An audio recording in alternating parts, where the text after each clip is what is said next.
काल होती गुरुपौर्णिमा आणि गुरुपौर्णिमेनिमित्त जवळ स्वामींच्या केंद्रात आम्ही गेलो होतो.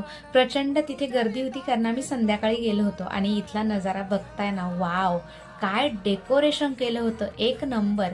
बरं असो, आजची लगबग काहीशी वेगळी होती कारण की आज नैवेद्य दाखवून आरती करून स्वामींचा ग्रंथ हलवायचा होता. एकीकडे डाळ भाताचा कुकर लावला, एकीकडे चहाची तयारी केली.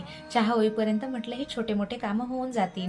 आज आई घरी नव्हत्या, बाहेर गेल्या होत्या, म्हणून चहा एकटीला घ्यायला लागला. खरं तर एकटीला चहा घ्यायला एवढी काय मजा येत नाही, कोणीतरी सोबत असल्यावर ती मजाही वेगळीच असते. त्याच्यानंतर झाडू आवरून घेतला आणि नंतर एवढी माझी गडबड झाली की थेट मी नैवेद्य झाल्यानंतरच तुम्हाला भेटली. आजचा मेनू होता डाळ भात, वालाच्या शेंगा, चपाती, खीर आणि डाळीचा लाडू. स्वामींना डाळीचा लाडू खूप आवडतो म्हणून त्यांच्यासाठी बाहेरून आणला होता. मस्त पूजा केली, प्रसाद दाखवला.